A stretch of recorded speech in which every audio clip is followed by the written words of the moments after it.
जय श्री राम दोस्तों, Patel farm YouTube channel में आपका स्वागत है।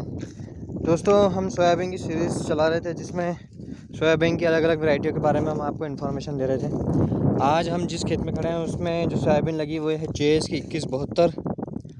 ये मैच्योरिटी स्टेज पे आ गई है। देख लीजिए, पत्ते पूरी तरह से झड़ गए हैं, फलियाँ पूरी तरीके से पक चुकी है और इन्होंने अपना कलर भी चेंज कर दिया है। तो अब ये सोयाबीन जो है कटने के लिए बिल्कुल तैयार है। तो इसकी बात करें बोनी की, तो बोनी इसकी हुई थी लगभग 27 जून को इसकी बोनी हुई थी। उस हिसाब से आप अंदाज़ा लगा लीजिए आज कितने दिन हो गए इसको। करीब 94 से 95 दिन हो गए होंगे, लगभग इतने ही हुए होंगे। हाँ, लगभग 94 से 95 दिन इसको हो गए हैं। इस साल चूँकि सूखे का मार था, उसके बाद करीब 20 दिन पानी नहीं गिरा। उसके बाद पानी गिरने लगा तो काफ़ी ज़्यादा पानी गिरा, तो उसकी वजह से ये सोयाबीन मेरे अनुमान से 5-6 दिन जल्दी आ गई। वैसे तो संस्थान वाले बोलते हैं कि ये 98 दिन की वैरायटी है, पर इस साल चूँकि मौसम ने साथ नहीं दिया तो ये 4-5 दिन पहले आ गई।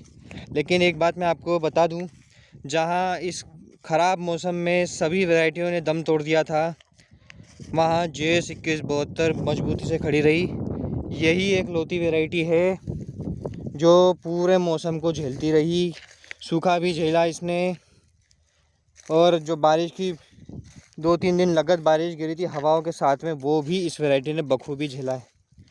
हमारे यहाँ आप ये देख सकते हैं, खेतों में कहीं पर भी आड़ी पड़ने की शिकायत नहीं है।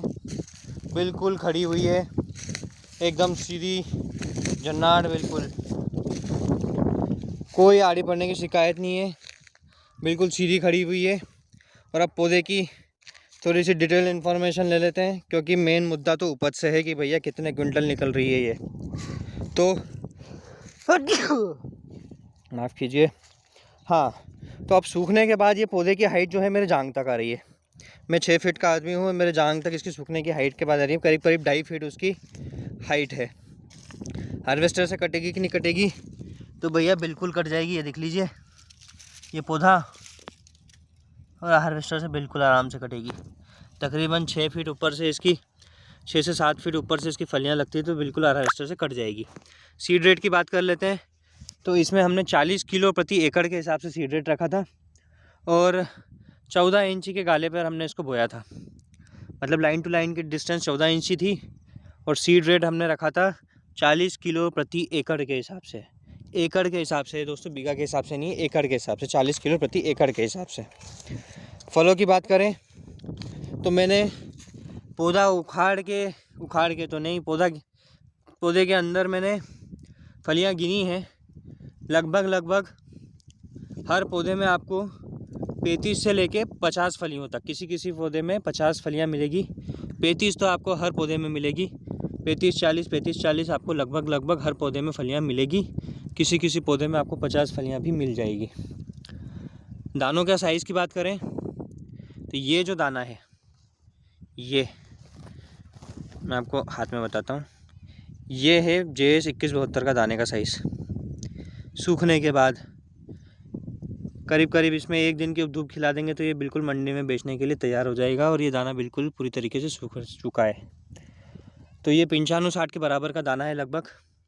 जो लोग 95-60 बोते हैं, सभी बोते हैं मेरे हिसाब से, तो उनको अच्छे से पता है 95-60 का दाना कितना बड़ा आता है।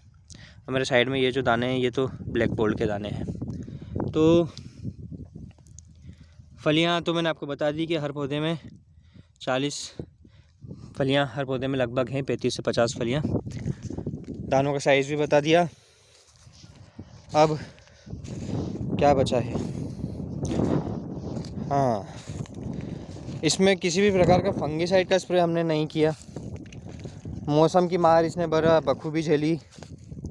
अब देखना है कि इसका उपज कितना आता है। इसकी फलियों की दाने की साइज़ की बात करें तो अमूमन इसमें 3 दानों की फलियाँ ज़्यादा रहती है, लेकिन चूँकि पानी की खींच ने इसमें ज़्यादातर फलियाँ 2 दानों और 3 दानों की फलियाँ बरोबर मुझे नज़र आ रही है।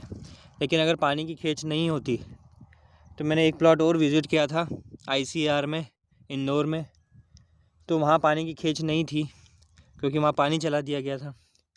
पानी की खेत जब नहीं होती है तो इस पौधे में ज़्यादातर फलियाँ, कम से कम 80% फलियाँ 3 दानों की होती है। तो भैया ये थी JS की 2172। इस साल कैसी लगी हुई है आप देख लीजिए, नीचे से लेके ऊपर तक। ये देखिए JS की 2172। ये एक और पौधा देख लीजिए जहाँ सघन बुआई करी हुई है। ये देखिए, और मैं आपको ये कॉर्नर से नहीं बता रहा हूँ, मैं आपको ये बीच खेत में से बता रहा हूँ, क्योंकि इसी के जस्ट साइड से ब्लैक बोल्ट बोई हुई थी जिसको काट लिया गया है। मैं एक बता रहा हूँ आपको, अंदर जाके बता देता हूँ। चलो भैया खेत के अंदर चल के बताते हैं क्या स्थिति है और देख लेते हैं एक बार। ये पानी वाले एरिया में आ गया जहाँ पानी गलता पानी भराता है, वहाँ देखते हैं क्या स्थिति है। तो ये देखिए, ये है JS की 2172। तो जो लोग पुरानी 9305 वैरायटी लगाते थे, वो वैरायटी लगभग 98 से 100 दिन में कटती है। हम भी पिछले साल बोए थे, 7 क्विंटल प्रति एकड़, 8 क्विंटल प्रति एकड़ का एवरेज वो देती है 9305। लेकिन चूँकि वो वैरायटी बहुत ज़्यादा पुरानी हो गई है, उनमें बीमारियां बहुत लगती है। इस साल तो 9305 पूरी तरीके से ख़त्म हो गई, पूरी तरीके से उसकी जड़ गल गई, दाने बिल्कुल भी नहीं भराए और बारीक रह गई। सेम अवधि की, बिल्कुल बरोबर सेम अवधि की 9305 की अवधि की ये नई वैरायटी आपकी JS की 2172। एक दिन भी ऊपर नहीं कटेगी, बिल्कुल आप 98 से 100 दिन में इस वैरायटी को आप कटवा सकते हैं। हार्वेस्टर से कटाना चाहे तो हार्वेस्टर से कट जाएगी, हाथ से कटाना चाहे तो हाथ से भी कट जाएगी, कोई समस्या नहीं है इसमें। हमारे यहाँ हर पौधे में आपको 35 से लेकर 50 फलियाँ मिलेगी। किसी किसी एरिया में ये जो वैरायटी है 80 फलियों तक भी मैंने देखी है, लेकिन वो एरिया के हिसाब से रहता है, जिसका जैसा एरिया उसकी वैसी फसल। हमारे एरिया में फसल थोड़ी कमज़ोर रहती है, उसके बाद भी अगर किसी पौधे में 35 से 50 फलियाँ है किसी वैरायटी में, तो वैरायटी बहुत अच्छी है। डिसीज़ रेजिस्टेंस वैरायटी है, कोई बीमारी इसको नहीं लगती है किसी भी प्रकार का। थोड़ा सा इसका पत्ता जो है नरम रहता है, इसकी वजह से इल्लियों का प्रकोप ज़्यादा रहता है। आप समय समय पर इल्लियों का स्प्रे करते रहेंगे तो उससे निजात आराम से पालेंगे। तो ये थी भैया JS की 2172। इसके एवरेज की बात करें तो इसका रियल एवरेज तो भैया तभी पता चलेगा जब ये कटेगी, लेकिन फिर भी मैं आपको अंदाज़न बता देता हूँ जो मेरा अनुभव रहा है इस वैरायटी को लेके और जो दूसरी वैरायटियों को लेके। करीब करीब 9 से 10 क्विंटल प्रति एकड़ का एवरेज निकलने की इसकी क्षमता रहेगी आज की कंडीशन में, जिस कंडीशन में मुझे ये दिख रही है। मैं कम इसलिए बता रहा हूँ, कहीं कहीं ये 10-11 पर भी चली जाती है, लेकिन मैं कम इसलिए बता रहा हूँ 8 तो निकलना है ही इस वैरायटी को, 8, 8.5, 9 क्विंटल तो ये निकलेगी ही निकलेगी। लेकिन कुछ फलियाँ इसकी बारिश की खेच की वजह से पोछी रह गई है, दाना बहुत छोटा रह गया है नीचे के तरफ का। ऊपर के दाने पूरे भर आ गए हैं, लेकिन नीचे की तरफ का दाना इसका छोटा रह गया है, इसलिए इसके एवरेज में फ़र्क तो पड़ेगा। और बारिश की खेच की वजह से हर फसल में एवरेज में फ़र्क पड़ा है तो इसमें भी पड़ेगा। लेकिन इसकी जड़ें बहुत मजबूत होती है, किसी भी प्रकार से आड़ी पड़ी हुई नहीं है। आप सीड डिस्टेंस भी देख सकते हैं, तकरीबन जिस हिसाब से इसको बोया गया है, हर पौधे में 3 इंची का डिफरेंस आपको दिख जाएगा। 3 इंच के डिस्टेंस पर हर पौधा है और 14 इंच के डिस्टेंस पर इसकी लाइन टू लाइन की डिस्टेंस है। एक बार और देख लीजिए JS की 2172। ये सूखने के बाद की कंडीशन, घुटने से ऊपर तक की हाइट है, कोई समस्या नहीं है। तकरीबन 9 कुंटल तो उसको एवरेज देना ही चाहिए। अच्छी कंडीशन रही थी, मौसम अच्छा साथ देता तो एक वैरायटी 10 कुंटल तक एवरेज देने की क्षमता रखती है। इससे ज़्यादा भी देते हुए देखा है मैंने लोगों के पास। हमारे यहाँ एवरेज नहीं देती है, तो फिर भी इतना अगर निकल रही है तो बहुत अच्छी बात है, अच्छी वैरायटी है। अगर दोस्तों जिस हिसाब से मौसम चल रहा है, जहाँ कभी हर 2 से 3 साल में सोयाबीन की फसल बिगड़ रही है,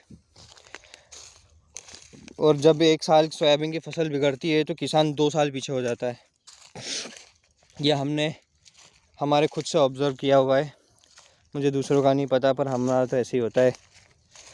कि भाई अगर आपकी एक फसल बिगड़ती है तो आदमी 2 साल तक नहीं उठ खड़ा हो पाता है।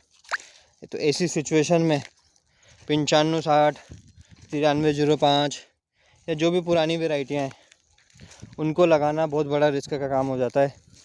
और जब आप ऐसी वेराइटियाँ लगाते हैं और आपका साल कभी मान लीजिए बिगड़ जाता है तो आर्थिक नुकसान बहुत होता है।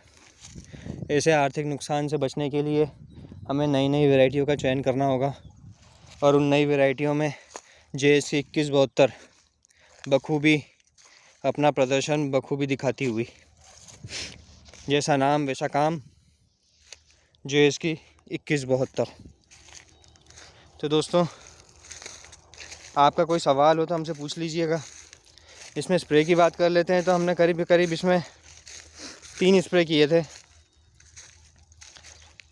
तो 3 स्प्रे में आ गई थी। हमारे यहाँ इल्लू का प्रकोप ज़्यादा नहीं रहा था। लास्ट स्प्रे हमने ऑर्गेनिक का कर दिया था, जो काफ़ी अच्छा रिज़ल्ट रहता है उसका लंबा असर रहता है, 25-30 दिन तक का असर रहता है। तो हमें चौथा स्प्रे करने की इसमें ज़रूरत नहीं पड़ी। तो 3 स्प्रे में ये JSK 2172 आ गई थी। बहुत शानदार वैरायटी। अगर आप रिस्क फ्री खेती करना चाहते हैं, आप नुकसान नहीं झेलना चाहते कि भैया ऐसी वैरायटी हो जो हर कंडीशन में आपका साथ दे दे, हर कंडीशन में उपज दे दे, तो उस कंडीशन में JSK 2172 बखूबी आपका साथ निभाएगी। इसके बारे में एक चीज़ का ध्यान आपको रखना पड़ेगा, सीड रेट इसका थोड़ा कम होना चाहिए। हमारा एक पड़ोस में एक और खेत है, वहाँ सीड रेट बहुत ज़्यादा था। सीड रेट बहुत ज़्यादा होने की वजह से 20 फलियों से ज़्यादा फलियाँ उसमें नहीं लगी। ये सीड रेट काफ़ी अच्छा है, 40 किलो प्रति एकड़, 35 से 40 किलो प्रति एकड़। तो इसमें करीब करीब 40 से 50 फलियाँ इसमें हर पौधे में आपको मिल जाएगी। तो मेरे ख्याल से 40 किलो प्रति एकड़ ठीक है इसके लिए। ज़्यादा दूर भी नहीं होता है और ज़्यादा पास भी इसका सीड रेट नहीं होता है। पौधे की हाइट की बात करें तो जब पौधा हरा रहता है तो पौधे की हाइट करीब करीब आप ये मान के चलिए कि अगर आपने उसको सीधा बोया है तब तो उसकी हाइट अच्छी रहेगी। और अगर आपने इसको बहुत ज़्यादा डाट बो दिया है, मतलब बहुत ज़्यादा सीड रेट अगर आपने इसका रख दिया तो उसकी हाइट आपकी कमर तक भी चली जाएगी। और जब पौधे की हाइट बढ़ जाएगी, कमर तक चली जाएगी, तो उसमें फलियाँ कम लगती है। इसलिए कोशिश करें कि सीड रेट कम रखें, स्पेशली इस वैरायटी में। इस वैरायटी को आप ज़्यादा से ज़्यादा 40 किलो, इससे ज़्यादा आपको इस वैरायटी को नहीं बोना है। आप 30 किलो बोएंगे आपको उपज और ज़्यादा मिलेगी। तो 30 किलो प्रति एकड़, 35 किलो प्रति एकड़, 40 किलो प्रति एकड़, ये इसकी लिमिट है। इससे ज़्यादा सीड रेट इसका आप मत रखिएगा।